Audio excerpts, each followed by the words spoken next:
النهاردة جايب لكم قصة مرعبة ومخيفة جدا. القصة دي حدثت مع فتاة ومن أحد المتابعين، فبعتت لي القصة وقالت لي اتكلم عنها. ولما قريت القصة لقيت فيها حاجات فعلا مرعبة وغريبة جدا وصادمة. ودايما بحب أجيب لكم الحاجات الجديدة اللي محدش يتكلم فيها في اليوتيوب نهائيا، لاننا بنحب نكون مختلفين عن الناس. وتأكد ان القصص اللي انا بحكيها لك هنا مش هتسمعها عند اي حد تاني نهائيا غير عندي انا وبس. وعشان ما اطولش عليكم في المقدمة، يلا بينا نخش على الحكاية.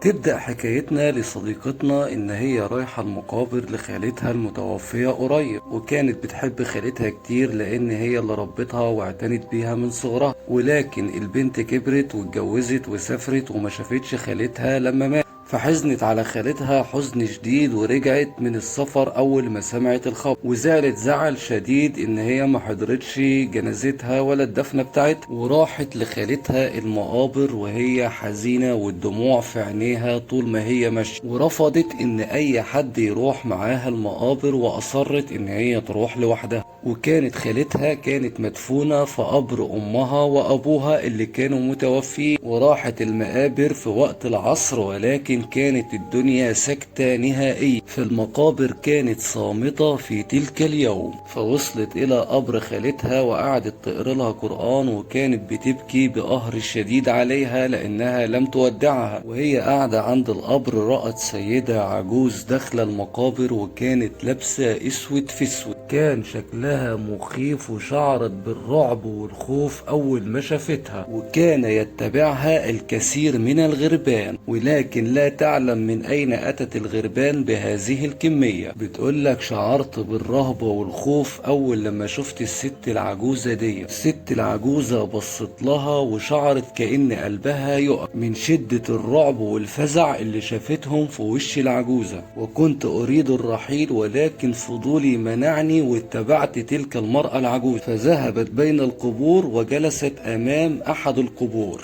كانت الغربان بتصدر أصوات بشعة فوق المقابر. صديقتنا بتقول إنها جلست بس ما شافتهاش هي بتعمل إيه في وسط المقابر بالظبط، لأن المقابر في الوقت ده ما كانش فيها أي حد نهائيا. وقفت بفضول حتى أشاهد أين العجوز، ولكني لم أراها. فضلت أدور على السيدة العجوزة أحسن يكون جرالها أي حاجة، برغم إن أول لما شفتها خفت منها، ولكني خفت عليها أحسن يكون حصل لها حاجة. اقتربت إلى القبر اللي كانت تجلس أمامه، ولكني لم أراها، ولكني رأيت غرابا ميتا وصورة لفتاة شابة جميلة. كان مرسوم على الصورة الكثير من الأشكال والرموز باللون الأحمر، وكانت شكلها غريب ومش مفهومة، وكان يشبه الدم، ولكني شعرت بالاشمئزاز من هذا الموقف. فأخذت الصورة من الأرض أنظر إليها بفضول أحاول الفهم، ولكن لما مسكت الصورة كانت كالتلج البارد. شعرت بحروق في إيدي وسمعت صراخ الست العجوزة اللي ظهرت من العدم قدامي ولا أدري من أين ظهرت، وصرخت في وشي وبوختني وقالت لي إني نهايتي سيئة. نظرت ليها برعب ورميت الصورة وأخدت بعضي وجريت من المقابر خالص، وأنا أصرخ بفزع وصوت الغربان في أذني. كنتش فاهمة أي حاجة، فهل كانت تمارس السحر على أحد القبور؟ بعدها تبدل حالي تماما وأصبحت مريضة بشدة ودايما بنزف بغزارة، ولكن النزيف ما كانش بيتوقف حتى ذهبت إلى أحد الأطباء، وليس هناك مرض لهذا النزيف الحاد. حتى شكى الأطباء بأنه سرطان أو نوع من الكانسر، وطلبوا مني الدكاترة إني أعمل تحاليل، وبالفعل عملتها. لما عملت التحليل تحاليلي كلها سليمة ومفيش أي حاجة نهائيا فيا، ولكن إني كل يوم بنزف وبفقد دمي. وقال لي أحد الأطباء بأنها ممكن تكون حالة نفسية عشان حزنت على خالتها المتوفية، وإنها كانت كانت بتحب خالتها جدا، ولكن ليس ذلك، فأنا أعرف ماذا جرالي من ساعة ما قابلت هذه العجوز. بعدها رحت للشيخ صاحبتي قالت لي عليه، لما حكيت الحكاية للشيخ فالشيخ قال لي ان انت محسودة او انت لمست سحر بايد، فعلمني الكثير من الآيات، ولكن لم تتحسن حالتي حتى اليوم. وهل حقا أنا مسحورة من هذه السيدة العجوز؟ وهل ما لمسته أذاني؟ ولغاية اللحظة دي أنا مش عارفة إيه اللي حصل لي، ولغاية النهاردة لسه تعبانة وكل يوم أنزف دم بشدة. وبكده انتهت حكايتنا النهاردة عن قصة الفتاة من أحد المتابعين. فهل ممكن إن ده يحصل مع أي حد فينا؟ وهل إحنا معرضين إن إحنا ممكن يحصل لنا حاجة زي كده، مس شيطاني أو سحر من ناس ما نعرفهاش؟ فبحاول أنصح الناس إن محدش يتبع ناس زي كده أو يلمس أي حاجة موجودة على الأرض، لأن الأسحار فعلا بتأذي الناس وليها